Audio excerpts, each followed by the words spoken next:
ukiongelea majanga ni zaidi ya afya. Actually majanga tunayoongelea sasa hivi yanaanzia kwenye sekta nyingine, alafu sisi kwenye afya tunaona madhara. Kwa hiyo afya ni madhara. Ukisikia kipindupindu, nimemsikia mama wa maji, yuko wapi? Ukisikia kipindupindu, watu wamekula kinyesi, kibichi alafu. Samani kwenye afya hatujuagi kufumba maneno. Tunayasema kama yalivyo. Tena hapa nimesema kinyesi, yani angalau kuna ile lingine lile ambalo sijataka kulitumia. Unaona? Kibichi. Wapi? Ni swala tu la kukosa maji safi na salama. Lakini ukisikia watu imetokea kwamba sasa hivi kuna mlipuko wa magonjwa ya mfumo wa hewa, wakati mwingine ni mabadiliko ya tabia nchi. Changamoto inatokea. Hayo mabadiliko yana favor uzaliwaji labda wa virusi vya aina fulani kwa kipindi fulani. Mmeshasikia season influenza na mambo mengine kama hayo. Kwa hiyo wenzetu ambao wametoka mamlaka ya hali ya hewa na vitu vingine kama hivyo, mnaona kwamba mna eneo lenu. Lakini tunaongelea magonjwa mengine, kina kimeta na nani, yanatoka kwa wanyama, yanakuja kwa binadamu. Hapo Wizara ya Mifugo, Uvuvi na nyinyi pia mmejisikia mlipo. Lakini sasa hivi tuna changamoto ya usugu wa vimelea kwenye antibiotic, antimicrobial resistance. Hilo nalo ni janga lingine.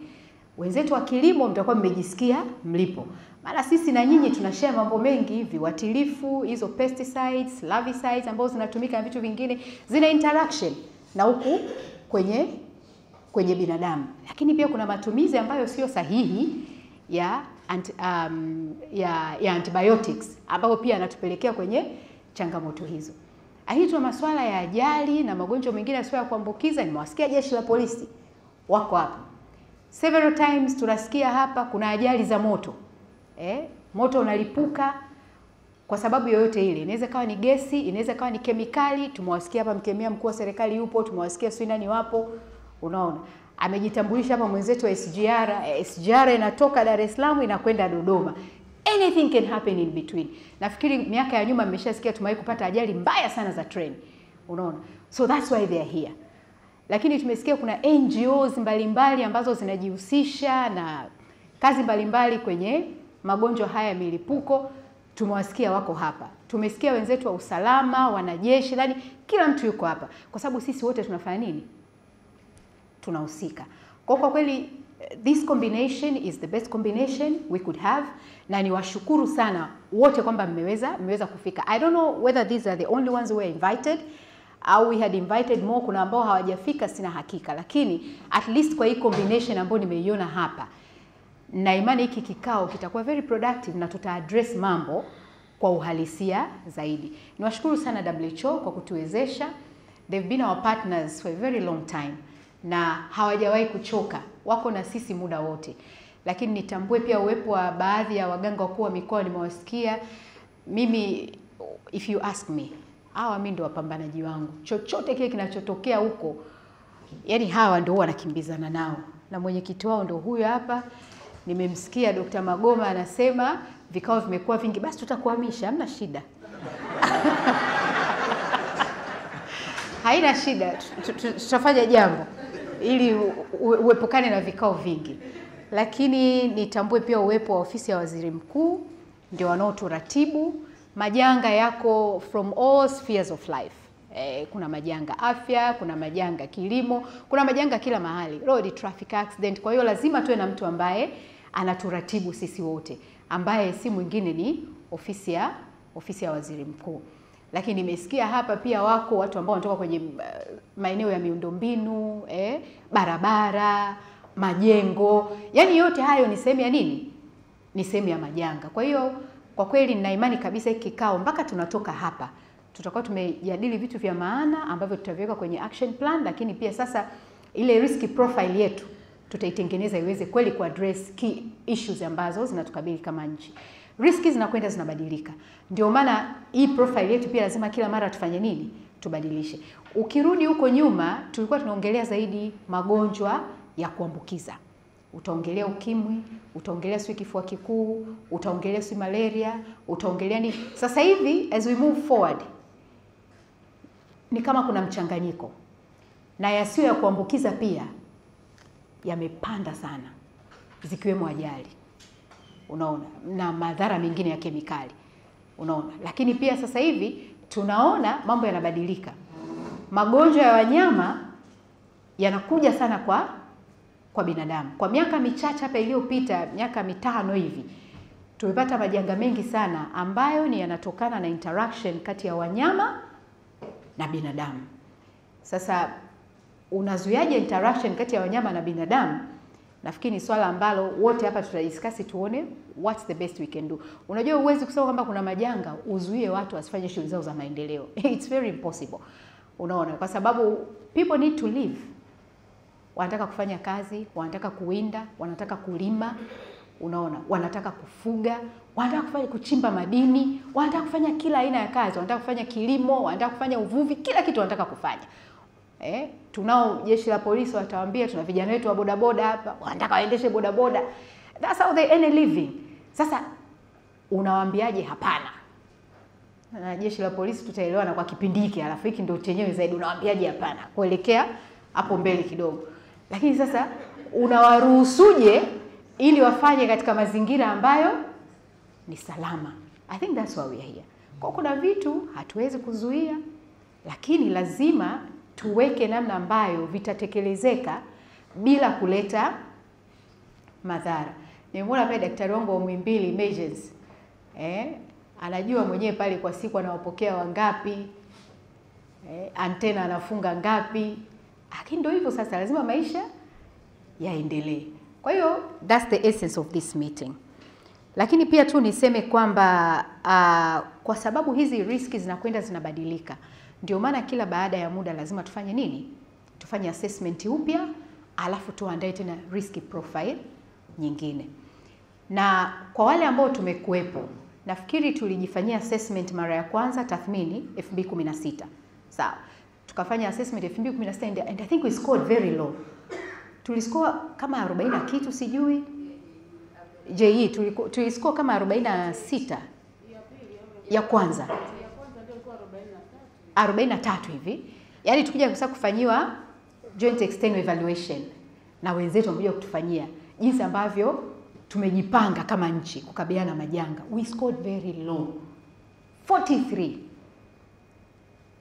Lakini baada ya hapo kwa support ya development partners pamoja na uongozi wa WHO tukaanza kujipanga kama nchi. Hivi tunafanyaje ili tuwe very well prepared? Unaona? Tukafanyiwa joint assessment evaluation nyingine tena ya 2022. Tukascore 60 kitu. Kama 68 hivi.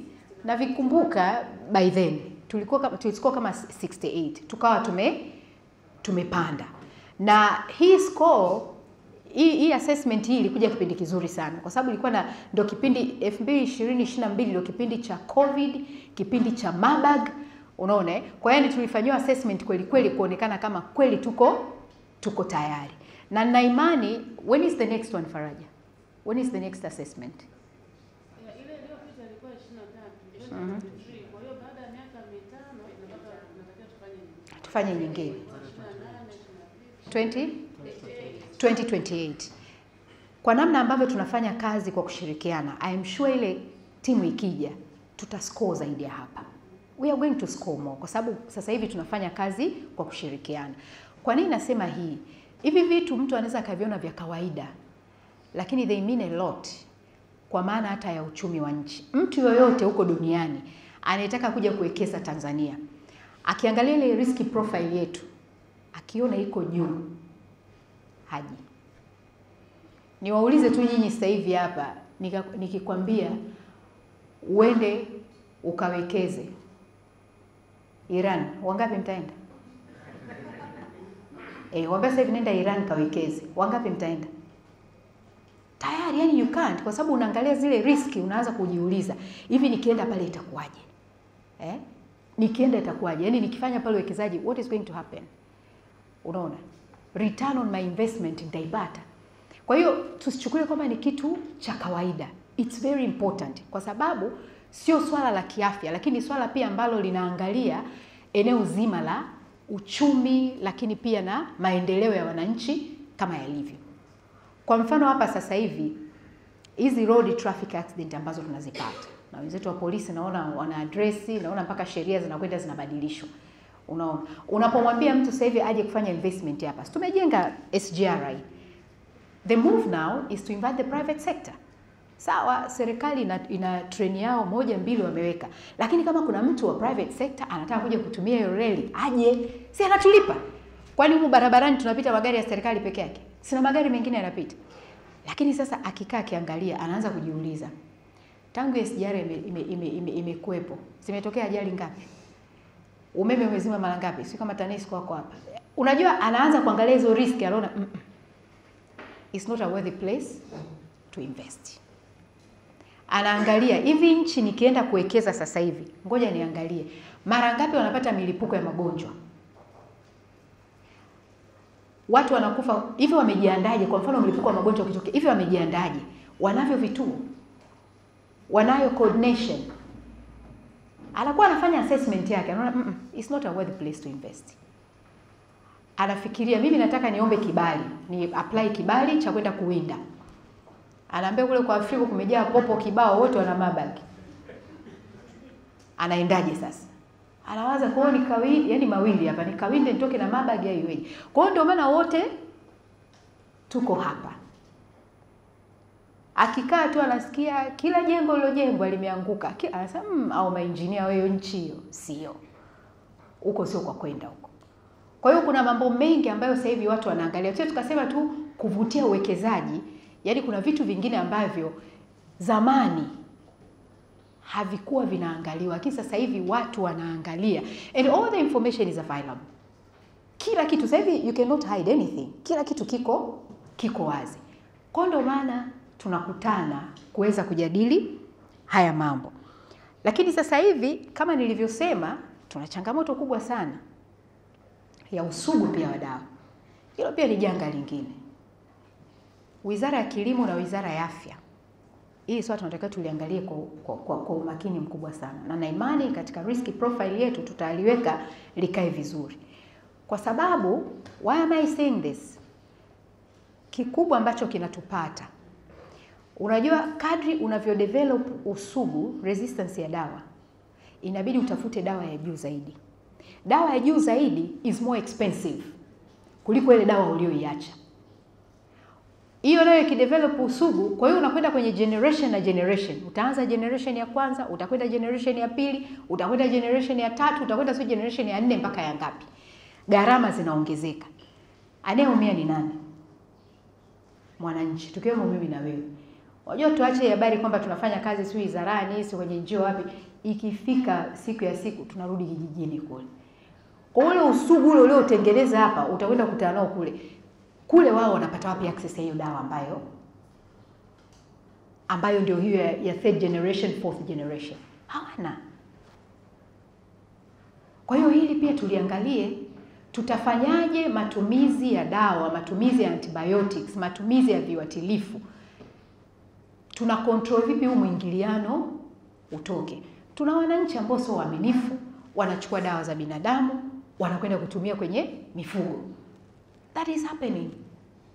Kwa sasa tunafanyaje? Ni kati ya vitu ambavyo nataraji nyinyi mtavidiscuss na tutaviwekea mikakati jinsi ambavyo tunakwenda kuviaddress.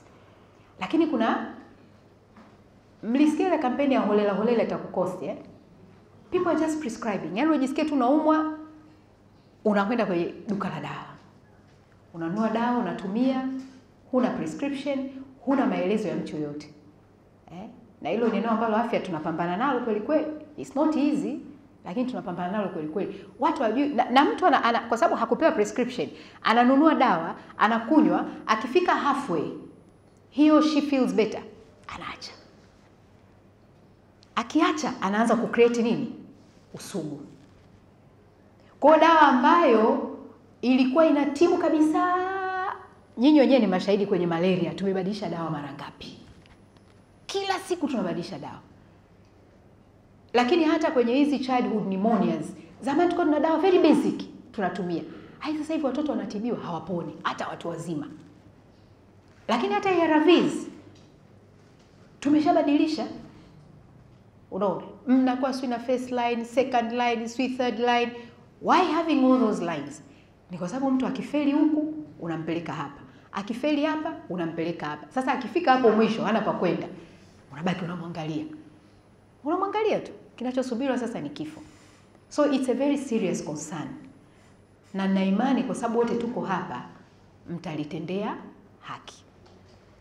Lakini kuna swala lingine ambalo ningependa nilitolee pia maelekezo, ni kwamba kama nilivyosema, hii risk profile haiko static.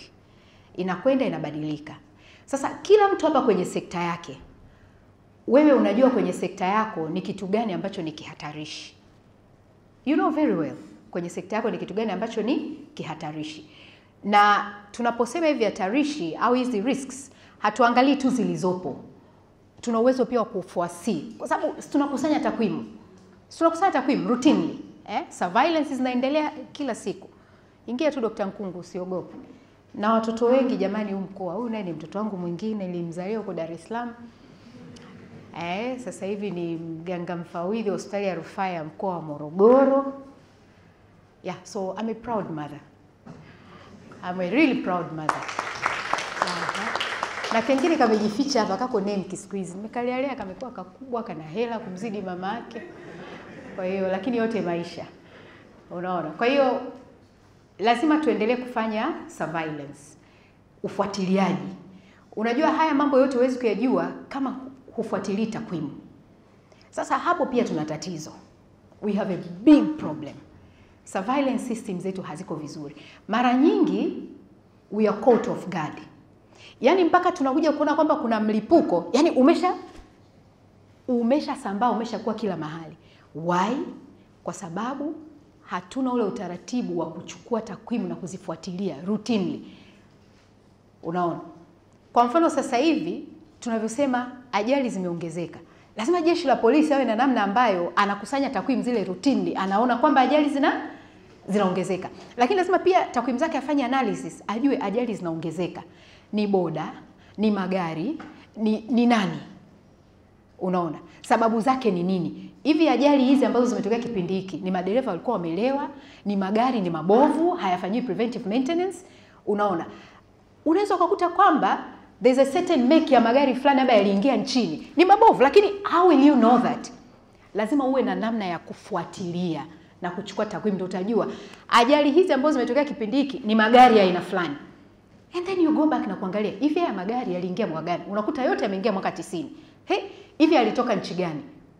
Hiyo inakupa wewe sababu ya kwenda kufanyia kazi kitu fulani. Unaona? Lakini pia hata huko hospitali, juzi hapa nikatoa taarifa kwa umma kuhusu kuongezeka kwa, wangapi mlisoma? Ngoja leo ndo mtaona hapa. Sio Wizara ya Afya. Nataka watu wengine kutoka, nilitoa taarifa kwa umma kuhusu ongezeko la nini? Nini? Magonjwa? Magonjwa yanayoambukizwa na mbu na mafua. Yaani watu walivyoona COVID, wametaharuki simu 100. Alafu nilitoa ile taarifa siko nchini. Balaa lake sasa. Unaona? Lakini hiyo ni kazi ya kila siku. Yaani ni kazi ambayo tunafanya kila siku. Wagonjwa wanapokuja sio tu swala la kumsikiliza, umechukua historia, umempa dawa. No. Lazima zile takwimu unaziweka, unazifuatilia. Alafu unazifanyia analysis. Kwa hiyo kuna kipindi hapa, kipindi cha mvua, ambacho sana unaona mikoa ya Pwani. Mvua zinapoongezeka, mazalia ya mbu yanafanya nini? Yanaongezeka. Unaona sasa magonjwa ya homa yanapanda juu. Dengu zinaongezeka. Kwa sababu ndio kipindi cha nini? Cha mazalia. Lakini pia kipindi hicho magonjwa ya mfumo wa hewa yanaongezeka. Ikiwemo hiyo COVID. COVID sio tena ugonjwa wa hatari wa kimataifa. Ulishatolewa kwa sababu tunaishi nayo. Unaona? Lakini ina msimu. It's seasonal kama ilivyo mafua mengine ya influenza na kila kitu. Sasa kwa nini tunatoa taarifa? Tunafanya vile kwa sababu this is routine data surveillance ambayo tunafuatilia. Kwa hiyo tunapoona yale magonjwa yanaongezeka, sisi kama sekta tunawajibika kutoa taarifa kwa umma ili wananchi wachukue nini? Tahadhari. Wale mnaokaa kwenye viti virefu mpaka usiku saa 8, basi vaa soksi na nguo ndefu.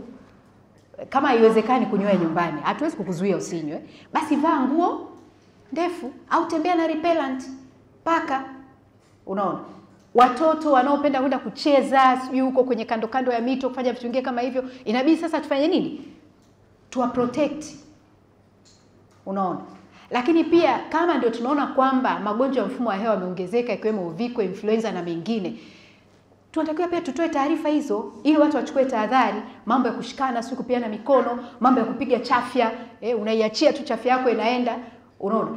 Lazima tutoe tahadhari. Kwa hiyo ili uweze kujua unakabiliwa na risk ya kitu gani, nisisitizie sana hili swala. Kwa hiyo hata Wizara ya Kilimo mnatakiwa mfanye surveillance zenu. Wizara ya Mifugo the same. Sijui polisi the same. Uhamiaji the same. Yaani kila mtu anatakiwa afanye kwa sababu kila sekta ina riski zake, ambazo zikitokea zinatuweka wote katika hali ambayo sio mnaona hapa pakitokea hatari ya magonjwa, jinsi ambavyo tunaanza mipakani, kila anayeingilia lazima afanywe screening. Tunaanza, lazima tuwe na isolation centers, lazima sisi tuwe mafunzo kwa watumishi, lazima, it's very costly. Na usipofanya yote hayo, usipoonyesha kama nchi kwamba unachukua hatua, hakuna mtu anakuja nchini kwako. Biashara wenzako wanakufungia. Magonjwa sasa hivi ni kama vita. Yaani magonjwa ni kama vita. Once una tatizo fulani nchini kwako, usilichukulie tu kwamba ni afya. Linaathiri uchumi, linaathiri na sekta nyingine zote. Wewe leo hapa watu wakisikia kuna ugonjwa wa mlipuko hapa, what will happen? Lakini wakisikia ni kitu kimoja. Wakisikia pia unachukua hatua gani kuwakinga watu wanaoingia na kutoka, that's a big plus kwako. Ugonjwa utakuwepo, lakini shughuli za kiuchumi zitaendelea. Kwa sababu wanajua yes there's a disease, lakini kuna hatua ambazo watu wanafanya nini? Wanachukua. Kwa hiyo ninaamini kabisa katika hiki kikao mtaweza kubainisha sasa hayo majanga yote kama nilivyosema ya sekta zote, kama jinsi ndivyo hapa. Hakuna hata mmoja hapa ambaye sekta yake hahusiki na majanga. Kwa hiyo tuyabainishe yote, na imani kwamba mtaweza kuyabainisha. Lakini sasa tukishabainisha yale majanga ni mengi, na ndio maana tunasema strategic tool for assessing risk. Lazima uyapange. Yapi ni high risk, yapi ni moderate au medium risk, na yapi ni low risk. Kwa nini tunafanya hivyo? Resources have never been enough. Never. Hatuwezi leo tukaamka tukasema nchi leo tunajitosheleza kwa kila kitu. Fedha tunazo, haiwezekani. Kwa hiyo unapoyapanga kwenye kwenye high risk, medium risk and low risk, hiyo ndio inakupeleka wewe sasa ukapange rasilimali zako. Ni lipi nianze nalo, ni lipi nisubiri.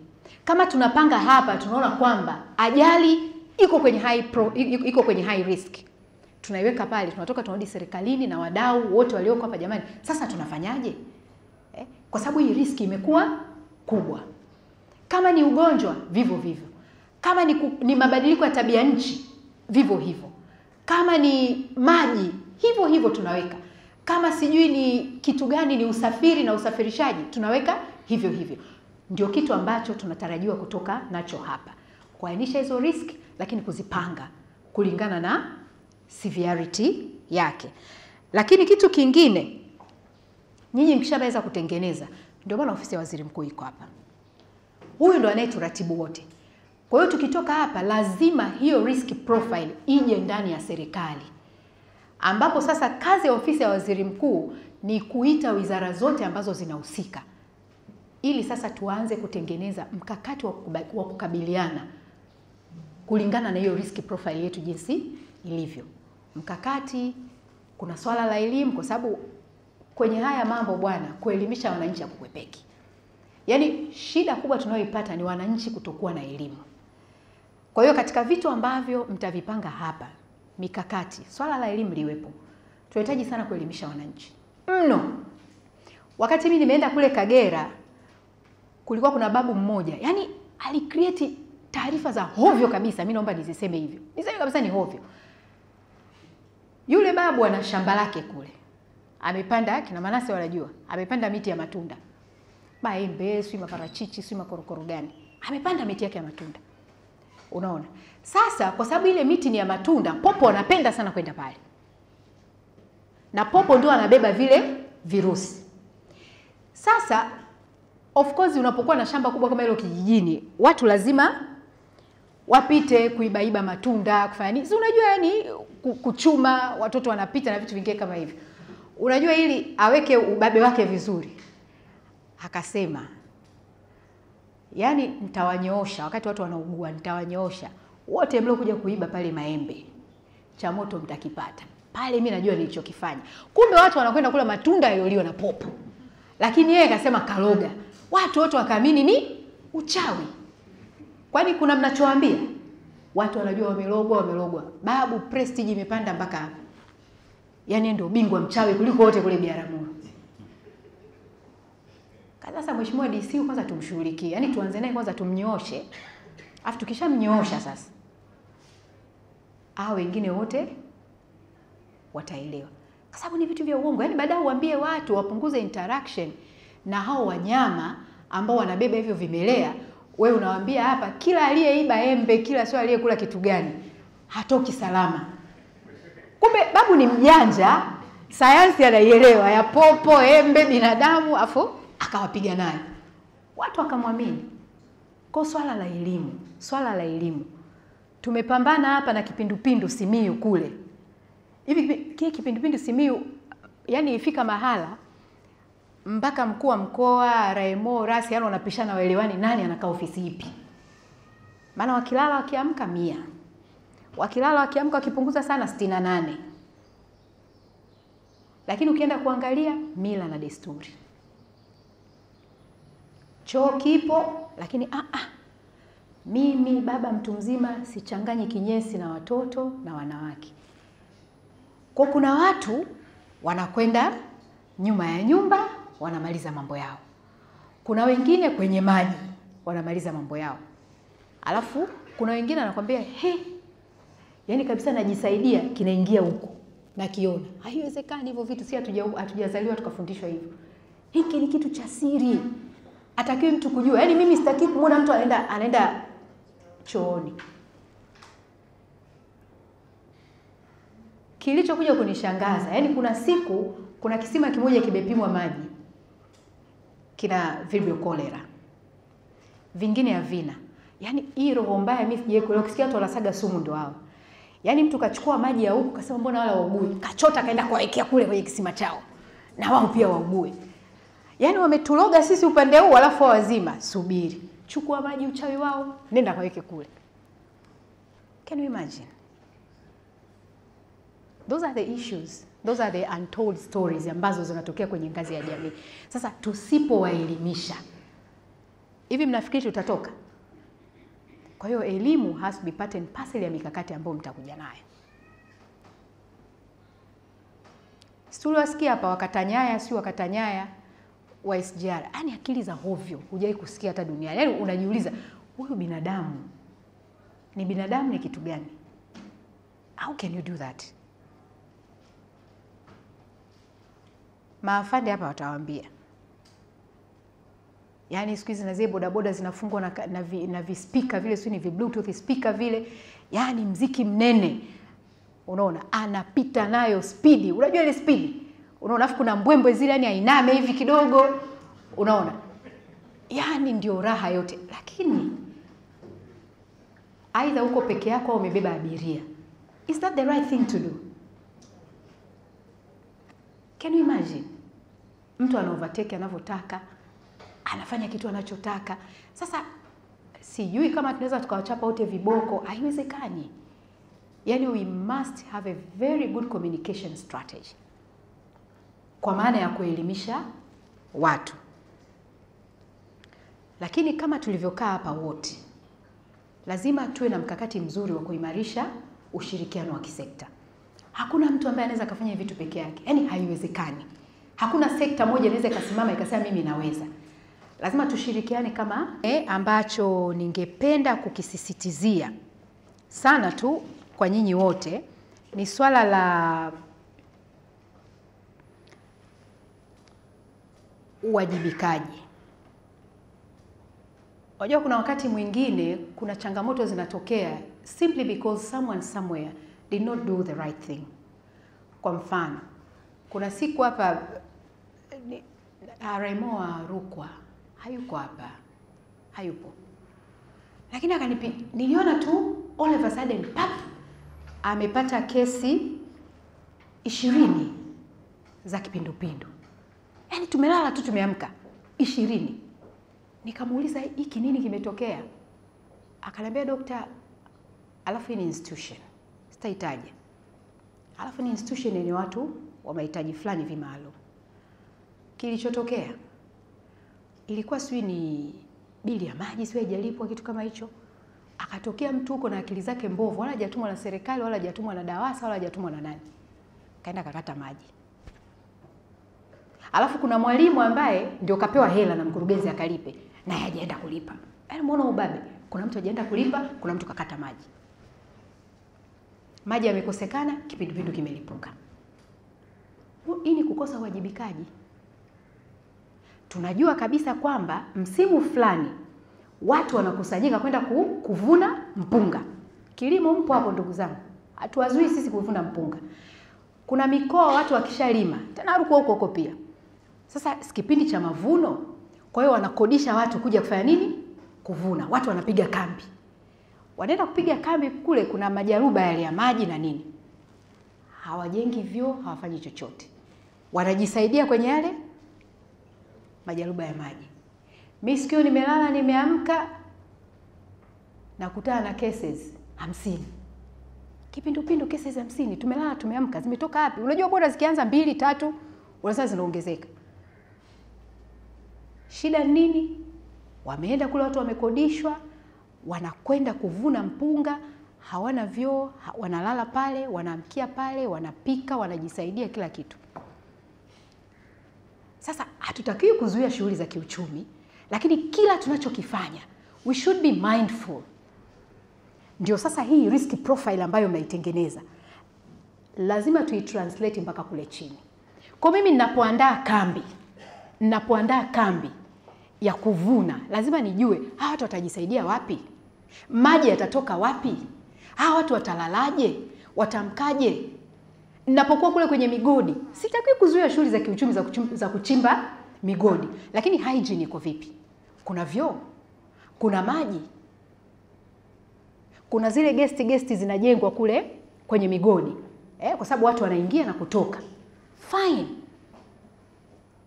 Akatoka RM wangu mmoja wa mkoa wa Geita kule, kaenda kule. Kwenda kukagua zile guest kule. Mashuka yajulikani yameingia lini? Yametoka lini?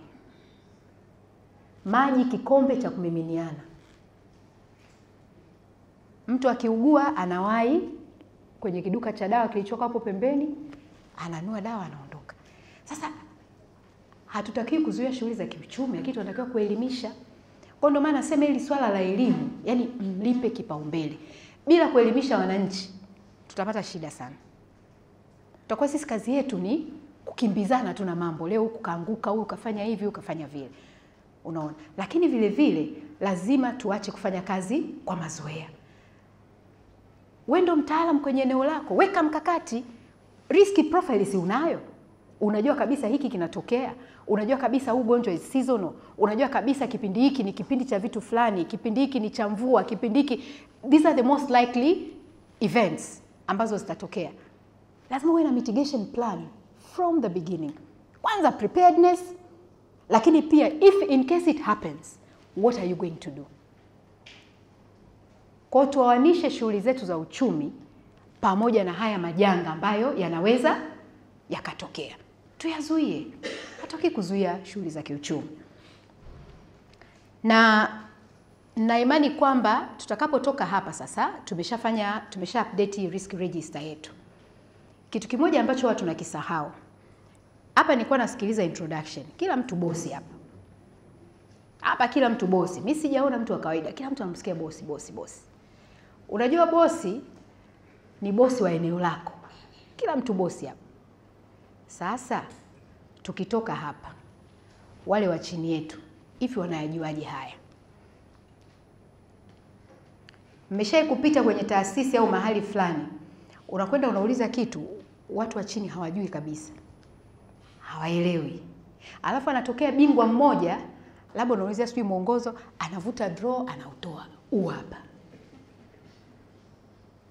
Ina maana yeye alienda, alishiriki kwenye kuandaa mwongozo, alafu alivyorudi akaweka kabatini au kwenye draw, anatoa tu, anaufutafuta, anaurudisha. Yeye ndo anayejua kwenye taasisi.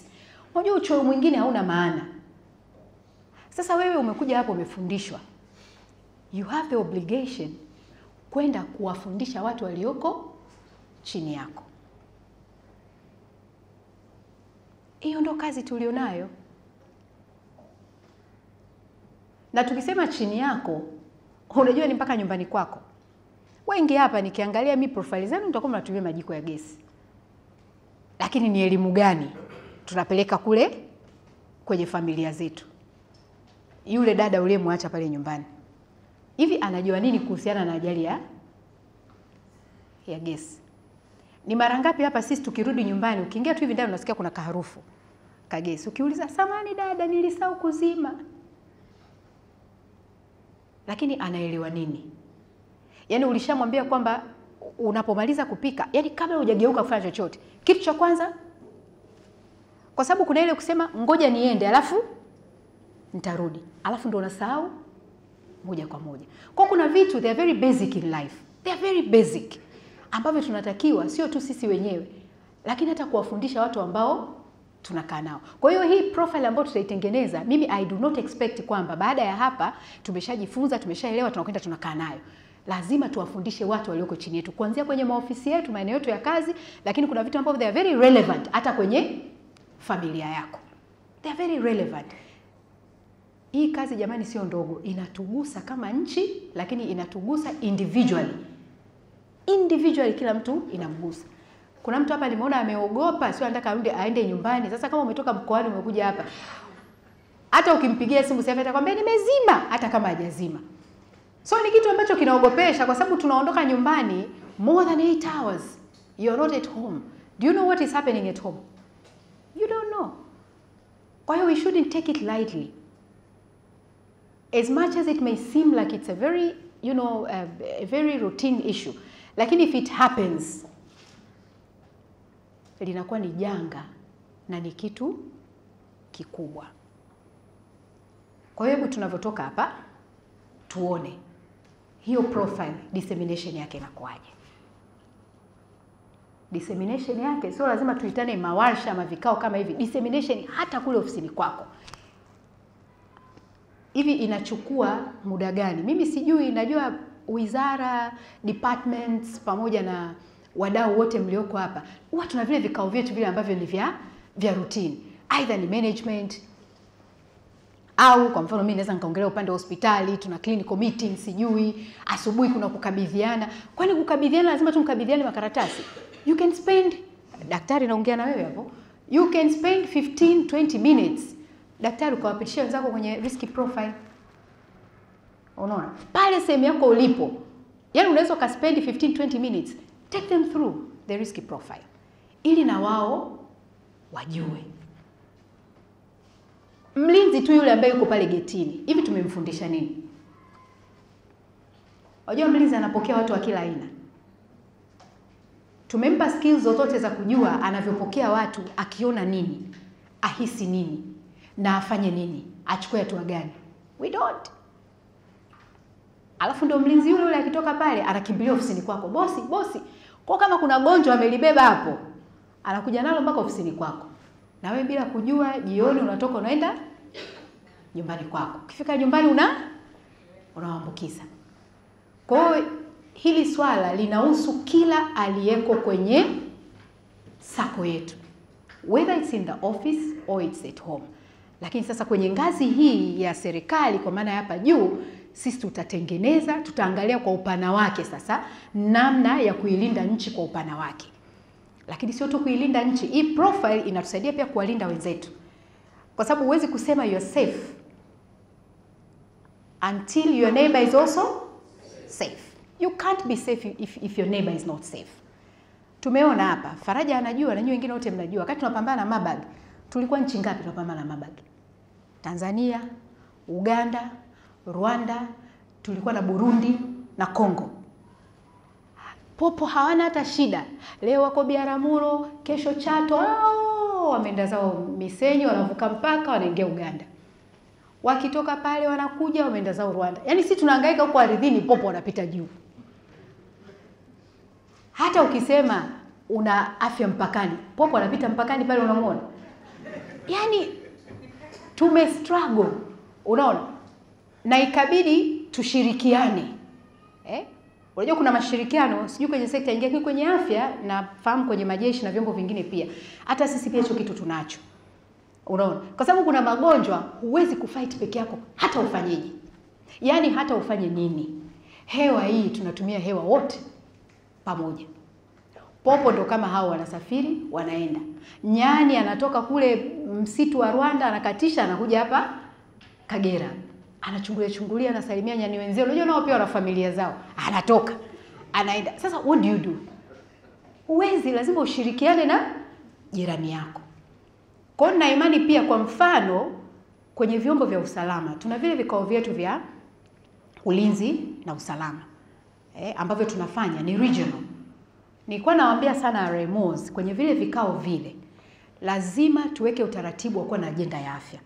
Bahati nzuri nimefanya kazi kote huko. Tunaongeleaga mambo yetu ya usalama na nini, wananchi, mambo ya kiuchumi. Lakini unaona jinsi ambavyo pakiwa na milipuko ya magonjwa, hakuna shughuli ya uchumi, hakuna chochote kinachofanyika. Kwa kwenye vile vikao vile, Juma mzee wa Songwe, Njombe, unaona, na jirani zako pale mkikaa, ni lazima wale jirani zetu wa Zambia pale tuongee nao pia kwenye zile agenda wakuu wa mikoa wanavyoandaa vile vikao. Tunavyokwenda kushiriki vikao vyetu vya mipakani, ajenda ya afya lazima iwepo. Na nyinyi wenyewe mnaona kipindupindu kimelipuka Msumbiji, Zambia na Malawi. Ilibidi tu tukae tuongee. Unaona? Mnyasa huyu anatoka huku, anaongea Kinyasa, anakuja huku. Humjui ni wa Tanzania, humjui ni wa Malawi. Anakuja na kipindupindu chake, anaambukiza Wanyasa wenzake wa huku, alafu huyo anaondoka zake. Ndio maana mimi nikisikiaga tu kuna nchi ugonjwa umelipuka, yaani jirani yangu yote akilipuka ugonjwa, mimi tayari lazima nianze kumtafuta CMO mwenzangu akwambia, bwana sikia huko kwako hivi, sasa tunafanyaje? Kwa sababu unajua anytime ugonjwa unaweza ukaja pia na upande wa huko. So hii risk profile sio tu ya kutulinda sisi, lakini pia ni ya kuwalinda majirani zetu. Ukimlinda jirani yako, you will also be safe. Kwa mimi kwa kweli niwashukuru kwa kutenga muda wa kuja hapa. Niwaambie kabisa kwamba this is not a waste, ni kitu muhimu, na binafsi ninaisubiri hii taarifa, because from here tunakwenda kwenye kikao chetu kile